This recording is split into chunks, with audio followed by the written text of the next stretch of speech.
আসসালামু আলাইকুম। আরবিস লাইফস্টাইলে সবাইকে স্বাগতম।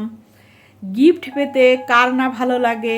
গিফট যেরকমই হোক না কেন, ছোট বড় যে জিনিসই হোক না কেন, আমার তো অনেক বেশি ভালো লাগে। তো আমাদের চারতলার ভাবি আমার জন্য একটা গিফট নিয়ে আসছে। তো কি গিফট নিয়ে আসছে চলুন আমরা দেখি। তো আমি যখন গিফট হাতে পেলাম তখন খুলে দেখি ভাবি আমার জন্য একটা থ্রি পিস নিয়ে আসছে। তো আমার তো থ্রি পিস এমনিতেই অনেক পছন্দ, তারপরে আরও গিফট পেলাম, আরও বেশি ভালো লাগছিল। তো ভালোবাসার বহিঃপ্রকাশ আসলে আমরা অনেক রকমভাবে করে থাকি। মানুষের কথাবার্তা, আচার আচরণ, চালচলন বা গিফট দেওয়া, এগুলোর মাধ্যমেও কিন্তু প্রকাশ পায় ভালোবাসাটা। যদি কাউকে মন থেকে ভালোবাসা যায়, তো ভাবি মন থেকে ভালোবেসেই আমার জন্য এই থ্রি পিসটা নিয়ে আসছে। শুধু থ্রি পিস আমাকে গিফট করেছে তার জন্য না, এমনিতেও ভাবির সাথে আমার অনেক ভালো সম্পর্ক।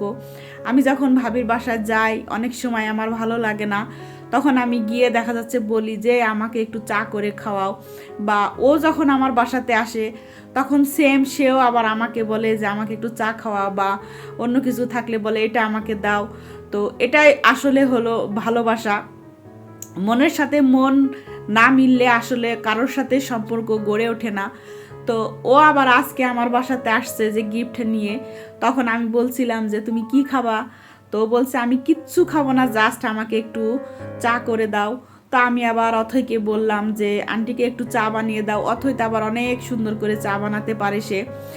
আর ভাবি আবার এই যে মুড়িগুলা দেখতে পাচ্ছেন, এই মুড়িগুলা সে আবার অনেক পছন্দ করে, কারণ এই মুড়িগুলো আমি একদম হাতে ভাজা বাড়ি থেকে নিয়ে আসছি। ও আমাকে বলেছিল যে আমাদের বাড়ি থেকে মুড়ি, হাতে ভাজা মুড়ি করে নিয়ে আসার জন্য। তো আমি আসলে ওইভাবে সময় করতে পারি নাই দেখে, মানে ভেজে আনতে পারি নাই। নেক্সট ডে ইনশাল্লাহ আমি আনবো ওর জন্য।